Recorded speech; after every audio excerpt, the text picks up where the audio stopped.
ఇర్రెస్పాన్సిబుల్గా ఉంటాడు. కుటుంబంలో బాధ్యత లేని వాడిని ప్రపంచాన్ని వెళ్తారంటే ఈజ్ ఇర్రెస్పాన్సిబుల్ పర్సన్ అంటారు. ఏదో మోటివ్తో పనిచేస్తారు తప్ప ప్రేమ ఆప్యాయతలు ఎక్కడి నుంచి స్టార్ట్ అయితే ఒక వ్యక్తికి ఎక్కడ స్టార్ట్ అవుతాయి? కుటుంబంలోనే స్టార్ట్ అవుతాయి. కుటుంబాన్ని ప్రేమించు, భార్య భర్తలకు టైం ఇవ్వలేము, పిల్లలకి టైం ఇవ్వలేము, ప్రపంచాన్ని జయిస్తామని అంటారు. ప్రియ స్నేహితులారా, యోసేపు అన్నదమ్ములు ఎందుకు అమ్మారు? గుంటలో ఎందుకు వేశారు? ఎందుకంత స్వార్థం చెప్పండి? కుటుంబములో ఏలుతున్నది ప్రేమ ఆప్యాయతలు కాదు కానీ అసూయ, ద్వేషాలు. గలతీయులకు రాసిన పత్రికలో పౌలు కొన్ని మాటలు మనకు చెప్తున్నాడు.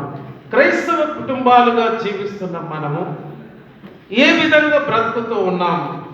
గలతీయులకు రాసిన పత్రిక 5వ అధ్యాయము 26వ వచనాన్ని చదువుదాం. ముందుగా,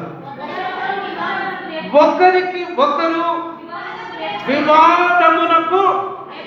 కొన్ని కుటుంబాలు ఎప్పుడు గొడవలే, భార్య భర్తలకు, పిల్లలకు పొదుపు ఉండదు, ఫైనాన్షియల్ డిసిప్లిన్ ఉండదు, క్రమమైనటువంటి విలువలు ఉండవు, moral ethics, moral values, ethical values అని అంటారు. ఈ విలువలు లేకుండానే జీవిస్తూ ఉన్నాం. Within the family we should live a disciplined family. ఒక క్రైస్తవ కుటుంబముగా జీవించాలి. యెహోషువ అన్నాడు, మీరంతా ఎడ్డను పడిపోండి కానీ నేను నా ఇంటి వారు నీతి సూర్యుని కొలుతుము. మీరందరూ ఎటువైపు ఎవరిని ఏ బయలుదేవతను ఆరాధించిన పర్వాలేదు కానీ నేను, నా ఇల్లు, నా కుటుంబము దేవుని మాత్రమే సేవిస్తాం. ప్రియ స్నేహితులారా, ఏం లేకపోతే ఒకరికి ఒకరు ఇన్స్టిగేట్, రెచ్చగొడతామన్న, రెచ్చగొడతా. అప్పుడప్పుడు ఇగో నాకు కోపం రేపుతాను, ఇవాళ నిన్న అంతేగా నీ ప్రోగ్రామ్స్ అన్ని డిస్టర్బ్ చేస్తాను అన్నాడు. వీ హ్యావ్ ప్రాబ్లమ్, ఏదో టైం నేను ఇవ్వలేదు. As a pastor so many programmes. So sometimes దగ్గరకు వచ్చినమ్మా, it is a commitment towards ministry. అయితే ఫ్యామిలీ కనుక మీకు చెప్తున్నాను, ఐ విల్ ఏం వ్యవస్థలో ఉన్నాము? మనం ఇష్టపడాల్సింది మన భార్య భర్త ఇష్టపడాలి. ఎవడో లైక్ పెడితే ఎన్ని లైక్స్ వచ్చింది.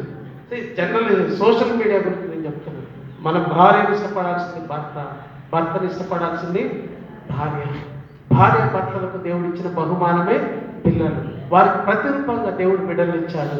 ఏ విధంగా ఉండాలో గలతీయులకు రాసిన పత్రిక 5:29 అంటాం. 26లో ఒకరికి ఒకరు వివాదమునకు రేపకయు, ఒకరి యందొకరు అసూయ పడకయు, వృధాగా అతిశయ పడకయు ఉందాము. ఒకరి ఎడల ఒకరు. భార్య గవర్నమెంట్ ఎంప్లాయీ ఉండొచ్చు, భర్త ఇంట్లో ఉండొచ్చు, ఉద్యోగం లేకపోదు, తక్కువ చేసి మాట్లాడాల్సిన అవసరం లేదు. ఒకరిని చూసి ఒకరు అసూయ పడాల్సిన అవసరం లేదు. దేవుడు కుటుంబ వ్యవస్థను ఏర్పాటు చేసింది. కుటుంబాలే సమూహాలు, సమూహాలే సొసైటీగా ఈరోజు దేశం ఏర్పడదంటే ఇట్ స్టార్ట్ ఫ్రమ్ ఫ్యామిలీ. కుటుంబం నుంచే మొదలవుతుంది. కుటుంబాలు లేకుండా సొసైటీ వచ్చిందా? కుటుంబాలు లేకుండా నేషన్స్ వచ్చాయా? ప్రపంచం వచ్చిందా? దేవుని యొక్క ప్రణాళికలో కుటుంబముగా మనం ఉన్నాం. కుటుంబమును దేవుడు దీవించాలంటే సమయలు గ్రంథములు చెప్పినట్లు నిత్యము నీ సన్నిధిని నేను గడపాలి. కుటుంబముగా మనం దేవుని సన్నిధానానికి రావాలి. భర్త లేకపోతే భార్య ప్రార్థించే భర్తగా ఉండాలి, భార్యగా ఉండాలి. అయ్యా, నా భర్త రావడానికి నువ్వు ప్రార్థన చేస్తున్నావు. మనకు ఒక మంచి ఇన్సిడెంట్ కనబడుతుంది. యోసేపుని వాళ్ళు ఏం చేశారు? అన్నదమ్ములు అసూయతో తండ్రికి కొంతకాలం దూరం చేశారు. చనిపోయాడని చెప్పారు.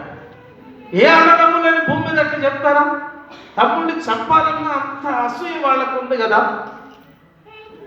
అంతకాలము తండ్రిని క్షోభకు గురి చేసి అంత వేదనకు గురి చేశారు. చివరికి వారు ఐగుప్తు దేశానికి వచ్చారు. యాకోబు చనిపోయాడు. ముగింపులో ఉన్న మాటలు చూడండి, ఇట్స్ మోర్ పవర్ఫుల్. ఆదికాండము 50వ అధ్యాయము.